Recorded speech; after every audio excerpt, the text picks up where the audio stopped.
na Heavenly International Police Commission, dili International Police. Kaya International Police, Interpol. Ang sinasabi ko na coverage of NATO, North Atlantic Treaty Organization, walang akibat dito sa Pilipinas, ang Interpol.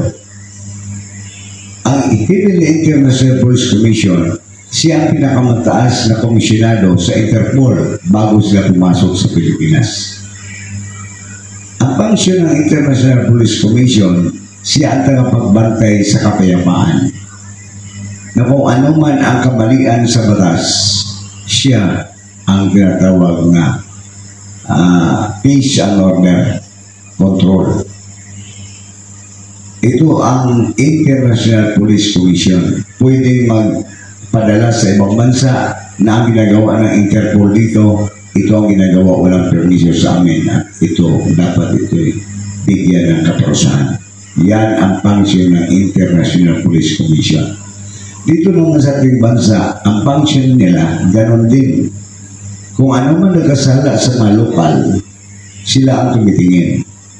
Ibig sabihin, purpose to help the government. Kaya hindi tayo magkaroon ng gobyerno kung wala tayong bantay ng batas. Dahil ang ginagamit, hindi na batas, hindi na nilalato ang batas. Dahil wala tayong forces na nakatayo dito sa International Police Commission.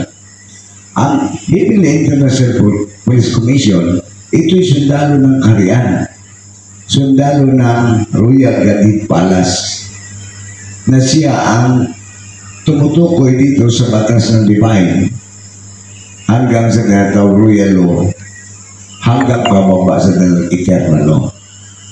Itong mga batas na ito ang nakapag-solve sa buong mundo kapag ito ay sundin ng mga tao. Kaso inusinti pa ang sistema ay lagi lang nag-recruit at wala naman silang mga papel na binabasihan.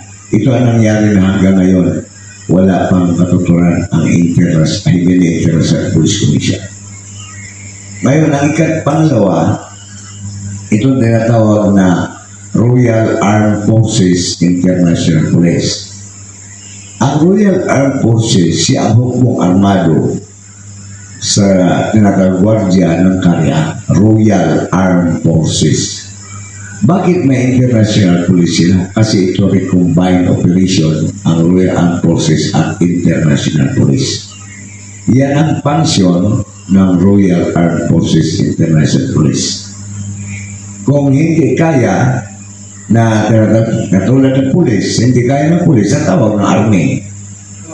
Ito rin, kung hindi kaya ng International Police Commission, tatawag doon sa Royal Armed Forces.